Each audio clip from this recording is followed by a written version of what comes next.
شخص Fundovosha and Chivas Ravidis. Arisno بيبان Said inshallah. توقف نور صحنا نور صحنا. بسم الله الرحمن الرحيم حامدا ومصليا لما بعد.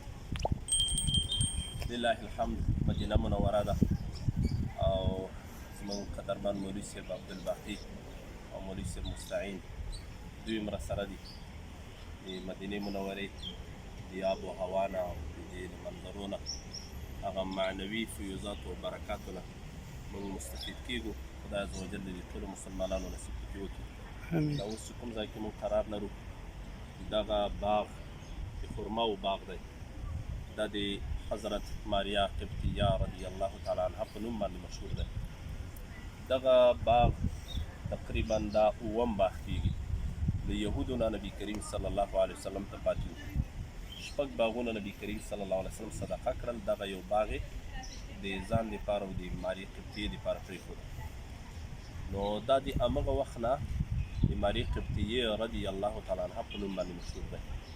په دې باغ کې یوه تاریخي کارنامه خو دا هم شوې ده چې د رسول الله صلی الله علیه وسلم تر ټولو محبوبه بیبي عایشه صدیقه رضی الله تعالی عنها د دې د واده دپاره تیاری په همدې ځای کې شوی. کله چې دا واده کېده نبي کریم صلی الله علیه وسلم ته نو په دغه باغ دغه ساحه کې دا واده شوې وه. دغه ساحه کې د ماریا قبطیه رضی الله تعالی عنها هغه مشهور بچای حضرت ابراهیم چې 11 میاشتې ژوندی و 11 میاشتې بعد وفات شو. نو مشهوره دا ده چې د هغه د وفات پېښه هم په همدغه باغ کې شوې وه. مشهور حدیث مبارک دی نبي کریم صلی الله علیه وسلم چې هغه راواخیست نو له سترګو نه یې اوښکې بهېدې او بیا یې حضرت ابراهیم ته ویې چې ستا په فراق باندې موږ غمجن یو. نو هغه پېښه هم په همدغه باغ کې ترسره شوې ده. دغه باغ چې په کوم ځای کې قرار لري دې ته عوالي وایي. عوالي د مدینې منورې او عوالي د مدینې منورې په باغونو باندې ډېر مشهور دي. یهودو زیاته برخه بنو قریظه او بنو نذیر په همدغو ساحو کې موجود وه. نو دغه باغونو کې په دغه ساحو کې د حضرت عمر بن الخطاب رضی الله عنه ځمکه هم موجوده وه.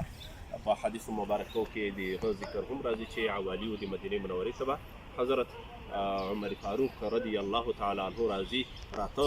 یوه مشهوره کیسه یې ده چې د یهودو په مدرسه باندې تېرېده. نو بیا یو وخت دا ور وګرځېده. هغه یهودانو ورته ویل د یهودو ملایانو چې عمره موږ له تاسو سره ډېره مینه لرو. نو ده ورته وفرمایل ما دې په الله باندې قسم وي چې زه له تاسو سره هېڅ مینه نه لرم. زه چې دلته راځم په دې خاطر نه چې د تاسو په طرف باندې زما میلان موجود دی بلکې خالص د دې په خاطر چې د رسول الله صلی الله علیه وسلم په باب ما ته لا زیات وضاحتونه وشي ځکه د ده ذکر ستاسو په دې کتاب کې هم موجود دی. نو دغه عوالي ده او عوالي دغه منطقه تقریبا زه چې څومره اټکل کوم له مسجد نبوي صلی الله علیه وسلم څخه به تقریبا 15 کیلومتره لرې وي. 15 کیلومتره فاصله کې به دغه ساحه پرته وي. لله الحمد طبیعي ښکلا دغه ځای دپاره موجوده ده. همداسې اوس هم روانې اوبه دي او خرماو باغ دی. دلته له لرې ځایونو نه خلک راځي او له دغه اماکنو څخه چې د صحابه کرامو یاد ورباندې تازه کوي دوی خوند اخلي او له معنویاتو څخه مستفید ګرځېږي. الله عز وجل د ټولو مسلمانانو نصیب وکړي.